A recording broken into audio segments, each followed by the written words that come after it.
The Caribbean, a region diverse in culture that was created and molded by each individual island's history, has long sought for a common definition.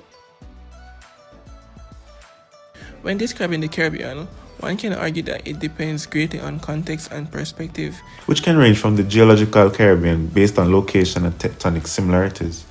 The historical Caribbean, having to be concerned with the process of colonization and indentureship across the region, or even political based on the models of governance used.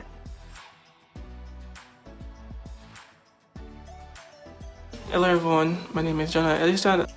Hello everyone, my name is Alj Brown. Good day, my name is Joanna Jergray. Hi, my name is Ashley Gray. My name is Cheyenne Harris and I'm a member of Group S for the COMM1001 Caribbean Networking Project. Whatever the perspective you take, it can be agreed that the Caribbean is overflowing with not just the remnants of its historical influences, but it now possesses hybrids of the founding cultures and practices of the region. Join us as we explore the region, virtually of course, with the help of our friends from the neighboring countries of Belize, Colombia, and St. Vincent. Meet our interviewees.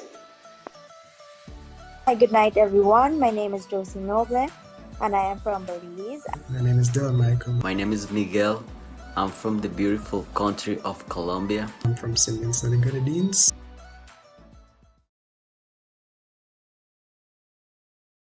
Historically, we are tied to the Caribbean, and I do feel like we have a lot to share with the Caribbean countries, much more than rather than being associated with more Central America and what's not. Like I said, we're more English speaking as well.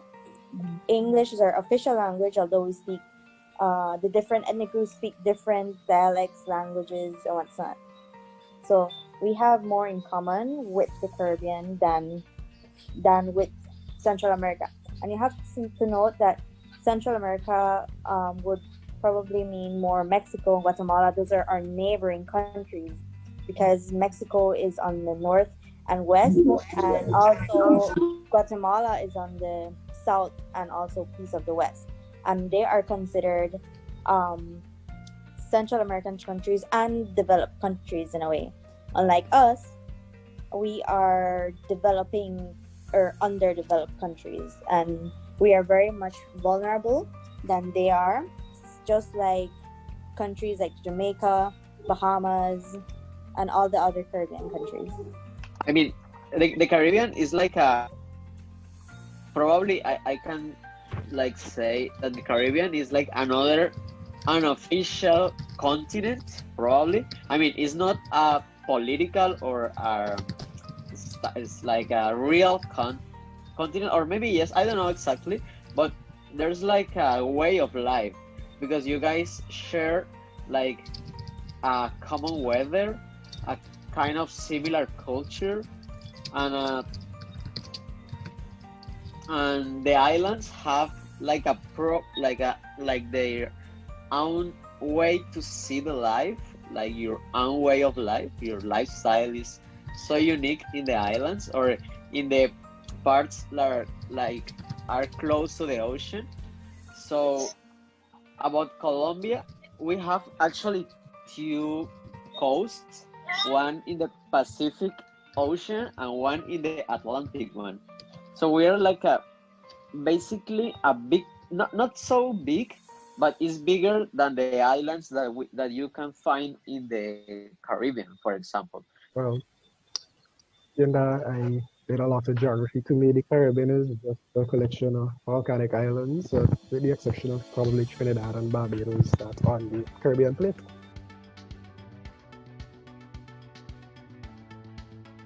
We just had our elections, like our general elections last week or two, the 11th of November.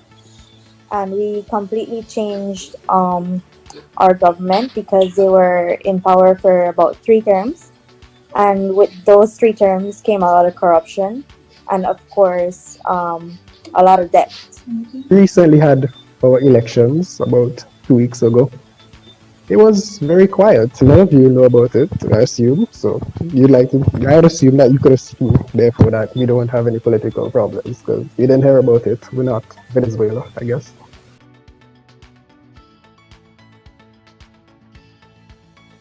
The main challenge, like the most important one, is the difference between the rich people and the poor people. Like our middle class basically is not, basically that doesn't exist. So we have like our poor people is in very bad conditions, and I am sad to say that, but it is what it is. My country, it's a very small country. We space for any of these issues. Economically, we get by just as well as every other Caribbean island, probably with the exception of Haiti. But we not struggling, but we're not America. The country of Belize gained its independence in September 21st, 1981. I must say that.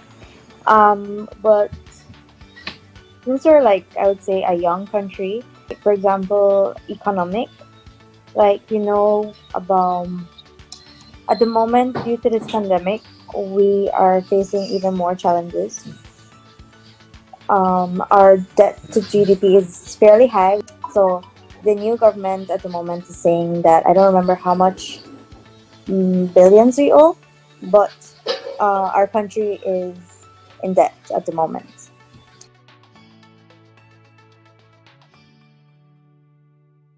Most people are on the same level. You can't really fight your neighbor if he's exactly where you are, right? With that, there are enough job opportunities and so on? It depends on who you are. If you're a skilled person, chances are you're not going to find a lot of job opportunities. But I think recently the government has been doing a good job to place unskilled individuals and people who fresh out of the secondary level of education. But if you're like me, chances are you're going to be unemployed for a while. What do you study? What do you mean by like you? Yeah. Well, I've recently finished a 3-year program in marine biology. So Our high class has like a lot of benefits, a lot of access to good education, good opportunities.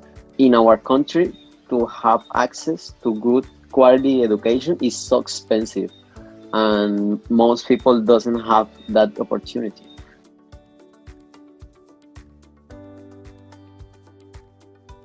Like, people separate each other, or like they don't get along with each other due to their status or how much pay they get, how much money they're earning, what's not.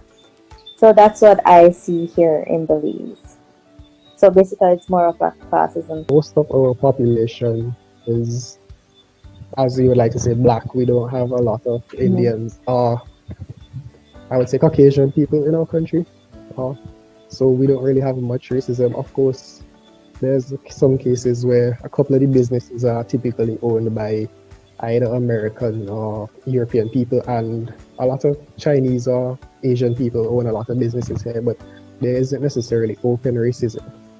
But I guess everybody should know that pure Indians have a kind of a stigma about them in terms of they don't really want to mix with other people, but there's no real active racism that you would see, or classism for that matter.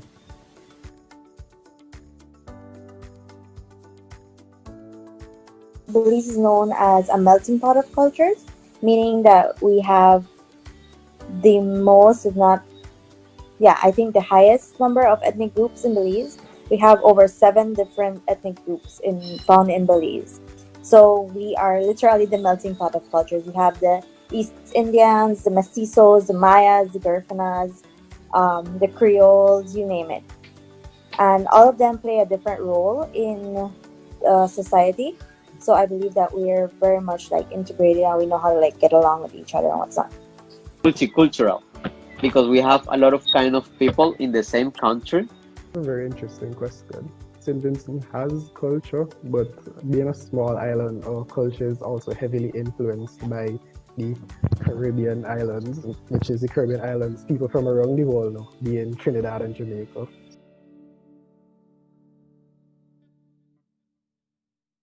In the 21st century, mostly like from 2010 or 2008 maybe, like in the rise of the social media, the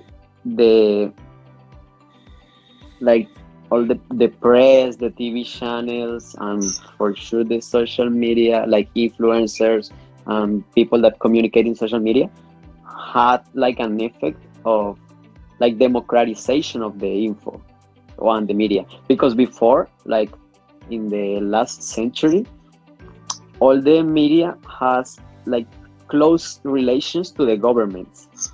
Like all the time was like serving to the government, to the president, to the powerful people, to the rich people mostly. But right now we have like a lot of options to have access to the information. So I think that's good because the people has like more opportunities to have their own like opinion. Either we consume the things that we see on TV.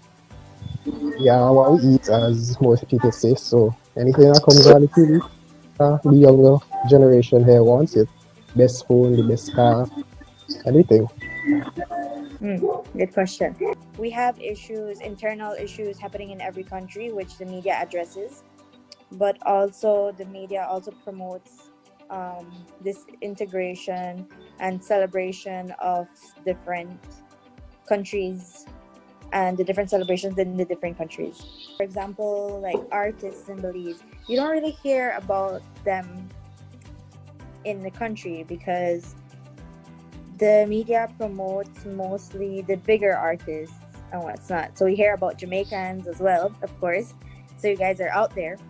But when it comes to like our very own, there isn't really much out there except if like a political party is using them for promotions, as in using their music or using their music videos. So it has to be someone from from up there to kind of influence, or yes, kind of influence the media into displaying their culture.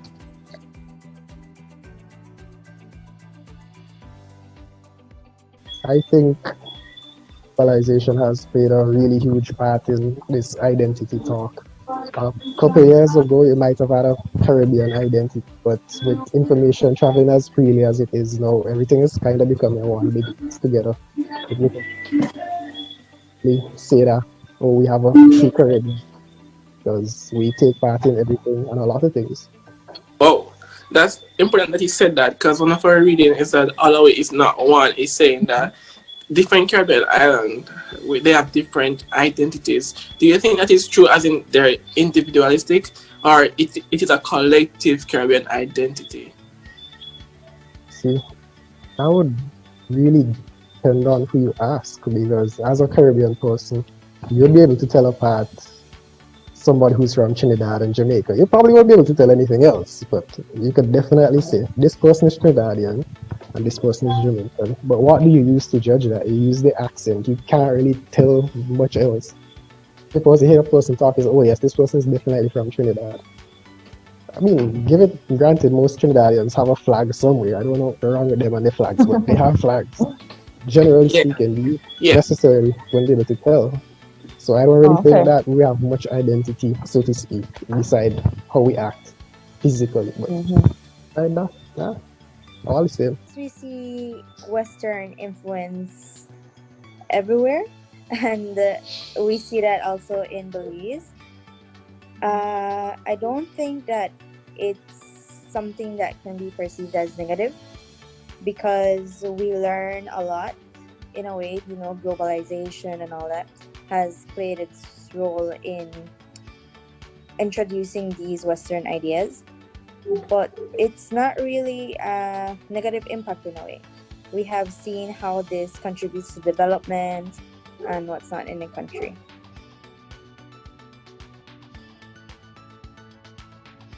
In the Caribbean case, probably that will work, but in a trade and cultural ways, like of cultural change, trade exchange, but not so much in the political way, because the Caribbean islands are very far one from the other ones.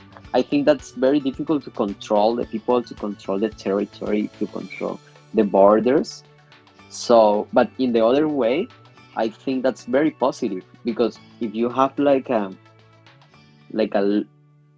Caribbean Commonwealth kind of that trade, like trade business or something like that, that will work, because as I say before, you guys share like a very similar cultures between the Caribbean population.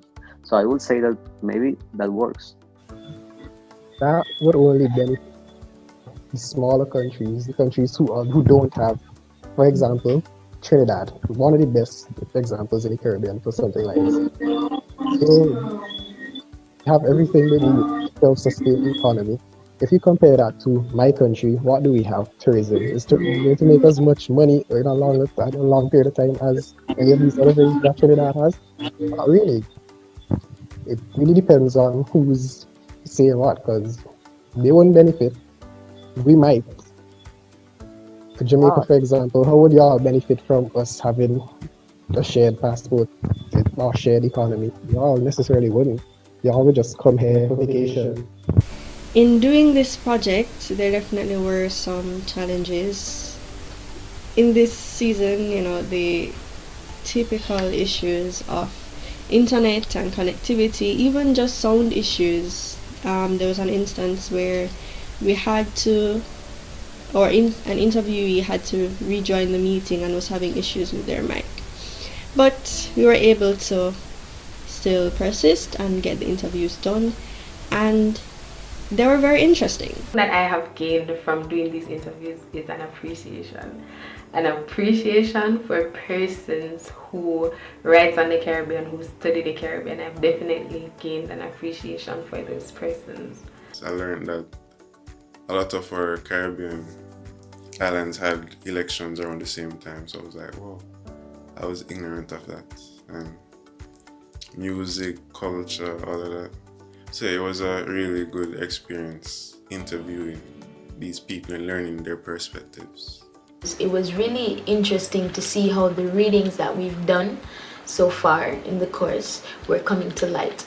We saw where, as Gerben rightfully said, defining the Caribbean is really based on perspective and context. We saw where some interviewees said it was based on geography, some said it was based on a historical context, and so forth. And it really gave me a greater appreciation to the Caribbean and showed me how much so the Caribbean is more than an Anglophonic Caribbean. Some of the challenges faced were that English was not the mother tongue of two of our interviewees. So in translation of the English words to their Spanish vernacular and then back to English proved sometimes difficult, as they weren't possibly able to express themselves as accurately as they had wanted to. The interviews wouldn't be aware of the readings, but basically when we ask them questions or when they're just responding based on a follow-up question, we would hear the reading materials coming out, whether it be the definition of the Caribbean, where some agrees that there are several definitions of the Caribbean, but the most common used one is the geographical definition of the Caribbean. Also, the Caribbean is more similar than different. The Belizean interviewee essentially said that all the issues were faced. The interviewee from Colombia highlighted classism, and it was interesting that the reason behind this, typically when we talk about the Caribbean, we talk about being influenced by slavery, but for that interviewee, the main issue that he highlighted, or the issue that he highlighted, was a history of military conflict. Now, not necessarily as the reason, but as why the disparity is still there so much today, even in terms of access to education. And so that was interesting. Light issues and internet issues. So those were like the main challenges. But other than that, I think it went really well.